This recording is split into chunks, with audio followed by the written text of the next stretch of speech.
So I assume that even though you graduated, you still don't really know what you want to do with your degree. Another assumption is I assume you don't really exercise a lot.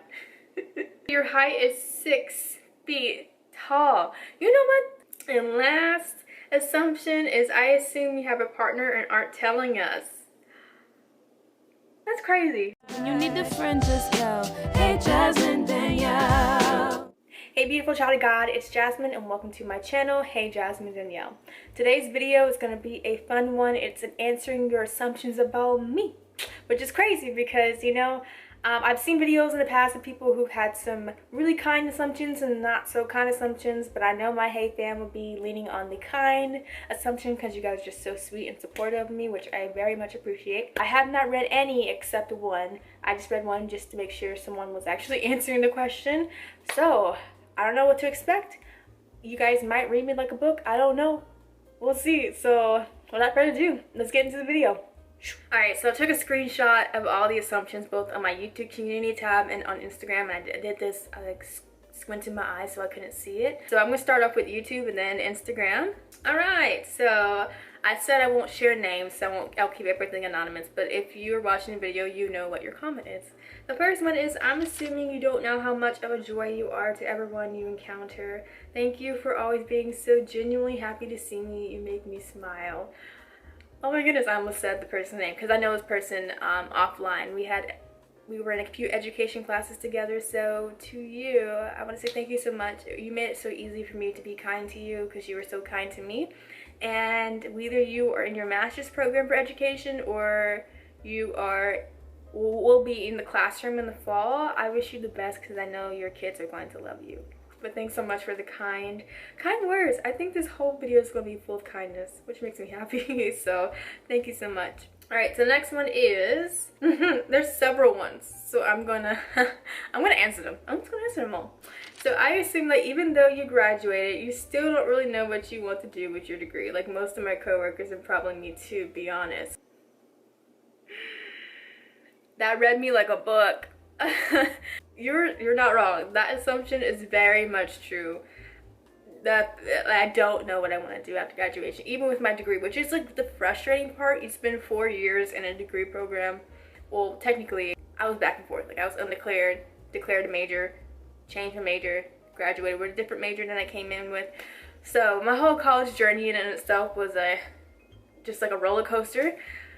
And that, I feel like that translates now to how I feel right now in post-grad, where I'm like, what the heck am I doing? So yes, you're completely right. I don't know what I'm doing. Like a lot of people, I don't think anybody really knows 100% what they're doing. There's people who are more certain of what they want to do or more focused than I am, but I definitely not very sure. I will say content creation is something I feel led to. Like this is not something I knew existed 4 or 5 years ago.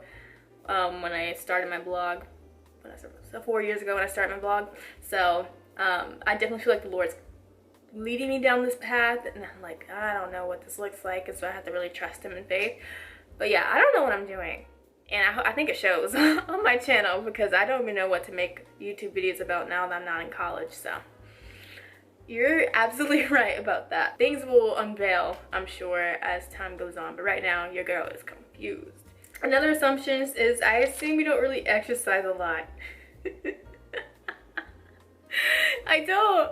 I'm not consistent at all. An area of my life that I'm not disciplined in is exercise. Like I do it every now and then based on like if I want to, and most of the time I don't want to. So no, I do not exercise very often. In my mind, the best version of myself, the best version of Jasmine does. Like she's disciplined, like she exercises, she eats well. Like I eat generally well, but exercise, I'm afraid of the gym. I have gym intimidation. I just don't know how to properly work out for my body. I don't know how to use the machines very well, even though I can learn. And C, I feel very intimidated with all these fit people around me, and I'm looking over here like a flopping fish. I don't know. So you're absolutely right. I do not exercise often, but I want to do better. And last assumption is I assume you have a partner and aren't telling us. Next question. No, I'm not dating right now. I don't have a partner. I I'm like honored that you think I do. Like, what gave you that assumption? That's crazy. I'm single. I'm content with that. Even though I do desire to be married one day and have a family, I just know that's not for me. Like, I'm not in that position to experience that right now, so I'm just really trying to learn more about myself. I don't know, maybe one day I'll sneak in and say like, hey, I'm happy and not single anymore. But for now, I am happy and single. The next person, here are my assumptions about you. Number 1, orange and blue are your favorite colors. You know, you're half right, you're 50% right. Blue is my favorite color.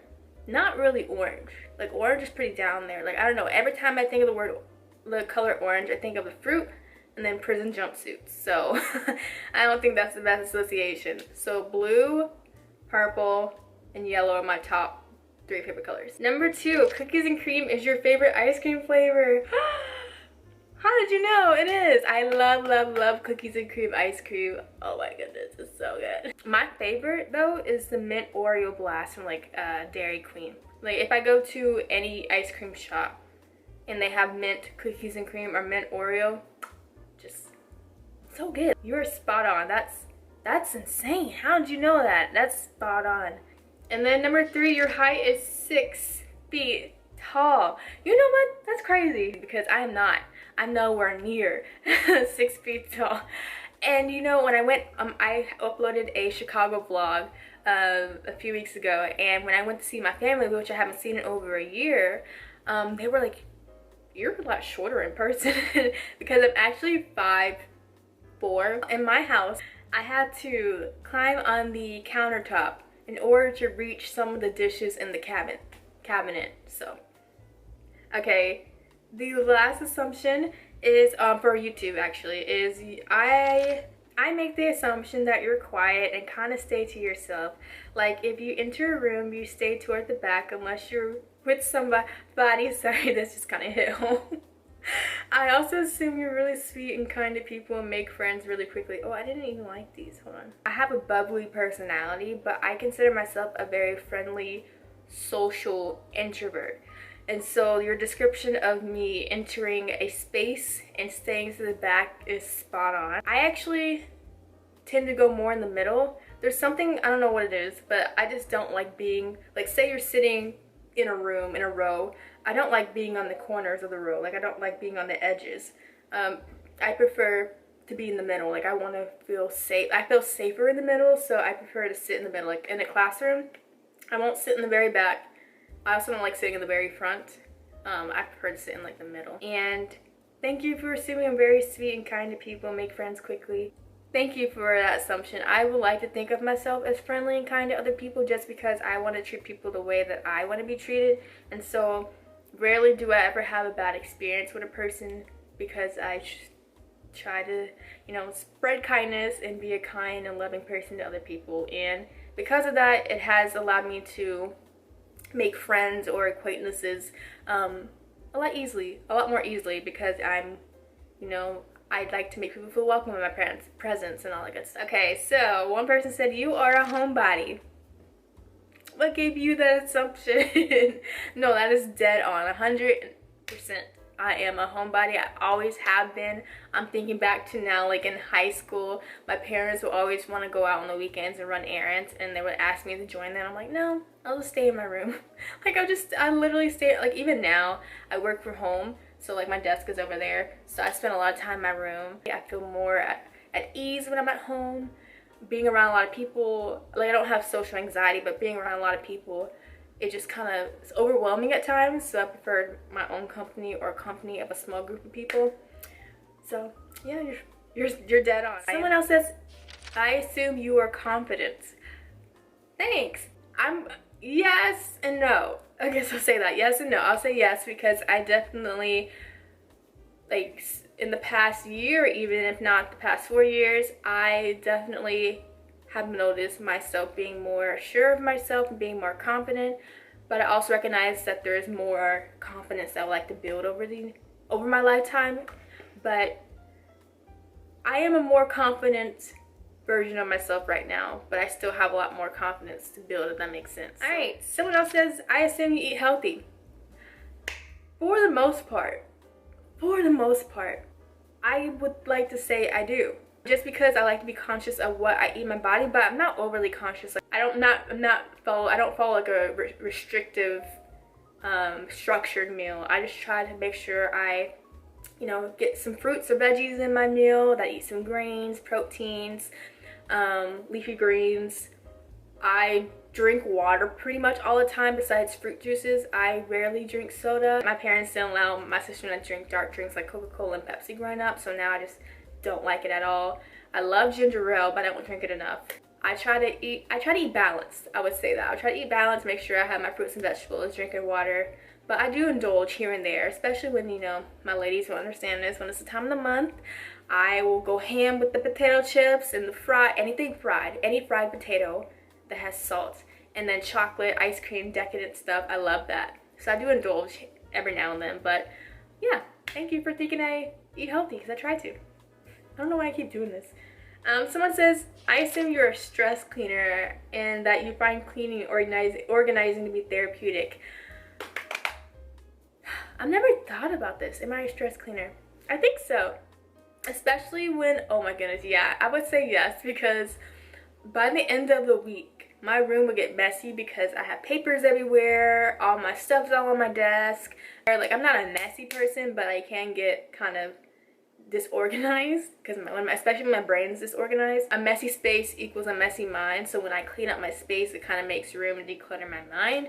So yes, I am a therapeutic cleaner, because outside of that, I really don't like cleaning.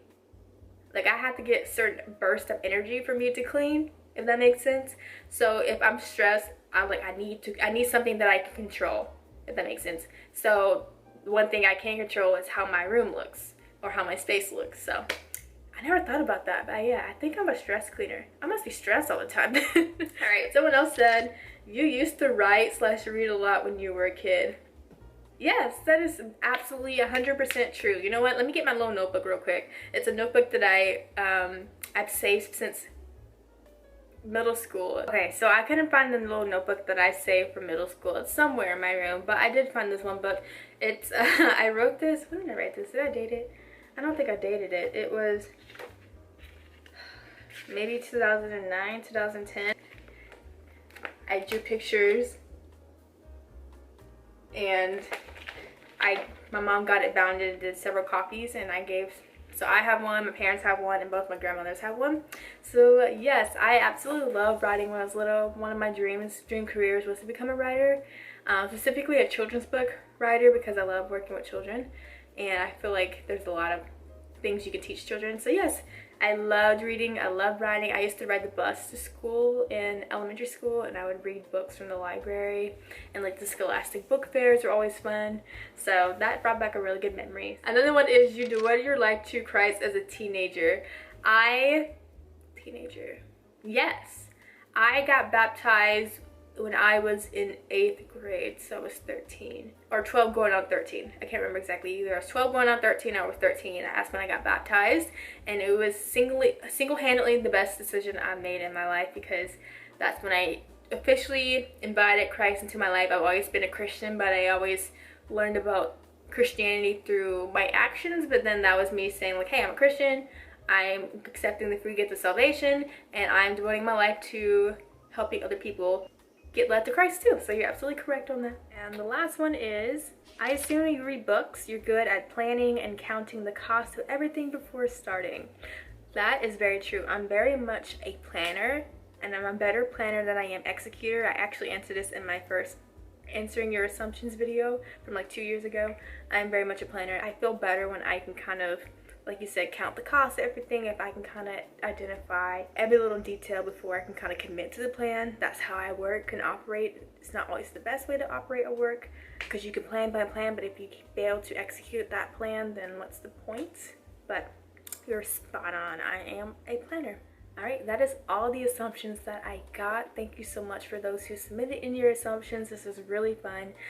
Again, I'm very grateful that my community is very kind and very supportive, and I didn't feel like I was, had to get nervous about anything that anyone said to me. I'm very grateful for your support and the fact that you just thought some really kind things about me. Appreciate it very much. Thanks. It's such a fun video to film. Let me know down below any other video ideas you would be interested in seeing. No guarantees, of course. Yeah. this is fun. Thanks for hanging out with me. I hope you have a great rest of your weekend, and I will see you in the next video. Bye.